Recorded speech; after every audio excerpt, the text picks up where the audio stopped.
Hey guys, Michael Soldier here. Today we're going over great pocket presence. Basically, this video is just going to be me showing good pocket and why good pocket is important and something that can be applied to Madden 24. So again, literally, I'm just going to call a play slant here, and I'm not even going to throw a ball. All I'm going to do is just have good pocket presence here, guys. So basically, what pocket presence will do is it will do so many little things that a lot of people don't realize. All the good comp players, guys, have good pocket, right? It is just something that will take your game to the next level. It's the difference between getting sacked and getting a big play for a touchdown, right? It can literally be the difference in the game, and it happens, and it is a factor every single time you pass the ball. It does not matter the formation. It does not matter the defense you're going against. Good pocket presence is an absolute staple. Right here specifically, I'm going against DB Fighter 2, one of the best blitzes in the game. But the thing with Dollar is that the slot corners, everything is outside pressure, right? The D-laminar spread, the slot corners come from the outside. So what I like to do is just simply step up in the pocket right here, right? I'm just trying to step up.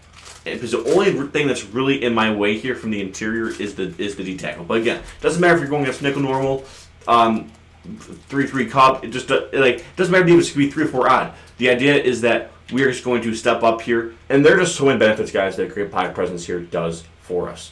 What it allows us to do is this thing that I'm doing right here in the video, which is taking off for their quarterback, guys. If you have bad pocket presence and you step back way deep in the pocket, you will never really be able to take off to your quarterback. And there are going to be some plays, guys, where the opponent, quite frankly, plays really good defense, right?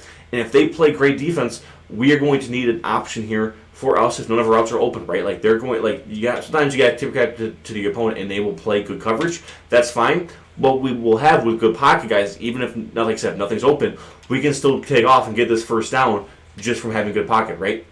It forces them to maybe have to put us by. It forces their user to be low to guard our quarterback scramble.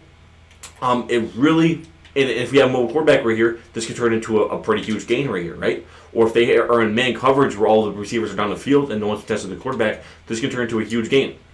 But being able to step up in the pocket every single play, to have that as an option, that quarterback scramble, is huge. Another thing I want to mention too, guys, is this. If I have bad pocket, this is going to be an example right here of having bad pocket presence, right? I step back in the pocket deep, I let a slot corner just walk in free, and now all of a sudden, I'll show you guys the replay right here of what I'm talking about. So the ball started on the 25-yard line, right? I step back, and now all of a sudden I am sacked here at the 13-yard line. That is a 12-yard sack. So now I have a second 22, right? Super unfortunate situation, and that can be a drive killer. Let's say something in the pocket here, and even if I take a sack, right?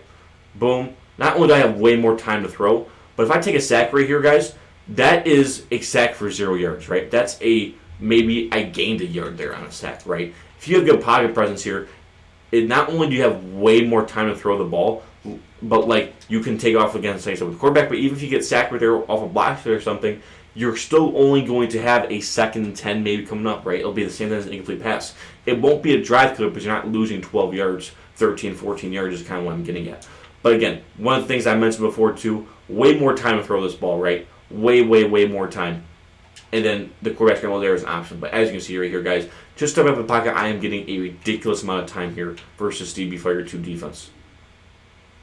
All day throw the ball, and again, that quarterback scramble becomes an option there for us. Again, this is stuff that comp players, guys, do all the time. And it's going to be super important in Madden 24, Madden 25, Madden 26. Doesn't matter the Madden, guys. This will be super important. Cannot emphasize enough how important this is. Now, I'm going to show you guys here an example of something that's specific to Madden 23. That could be applicable in Madden 24 as well, depending on how the game plays. But this is just a play with an auto drop back. I'm showing you guys how to avoid this. So again, guys, we're just going to go against the same DB Fighter 2 defense here, and we're just going to call verticals here. Basically what's going to happen is my quarterback will auto drop back. I'm just going to press nothing here. As you can see there, you see how he just automatically drops back 5 or 6 yards and allows the slot to come into the backfield there.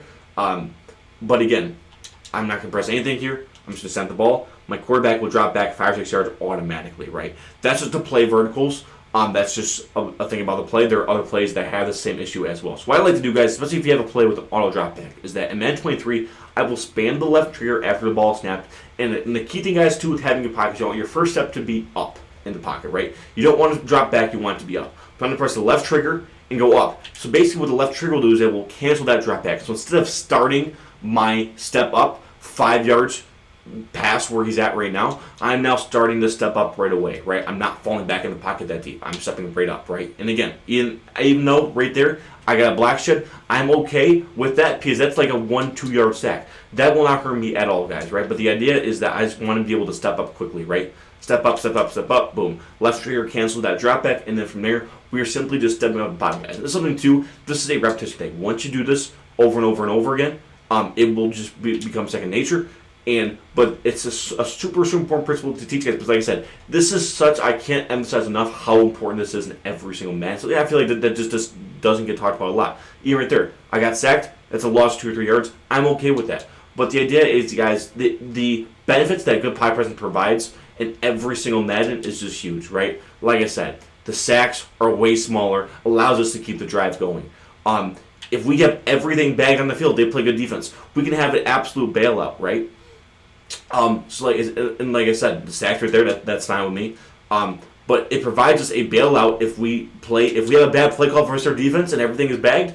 We have a bailout there that allows us to move the drives, right? That could be difference between a 4th and 3, everything is bagged, we move the chains to get 7, or we have bad pocket, we get sacked, and then the drive is dead, right? Like that. This truly is, guys, a difference between winning and losing games. Having good pocket, it can be a difference between winning and losing games, and this is something that is applicable in every single man. It does not matter the formation you run on offense. It doesn't matter the formation that's getting ran on defense. Good pocket presence will carry over every single time. For those reasons I provided, the having low sacks, not low sack will go way down, but it will be for way less of yards, like I've already mentioned a couple different times. Having the quarterback takeoff is a great option that wouldn't even be available before with bad pocket presence, and having more time to throw the ball as well, guys. So if you guys found these pocket presence tips helpful, something that you can bring into Madden 24, consider checking out Silver G, where our full schemes use the highest level Madden. Links up to the description. You should go GG at checkout for 20% off your next order.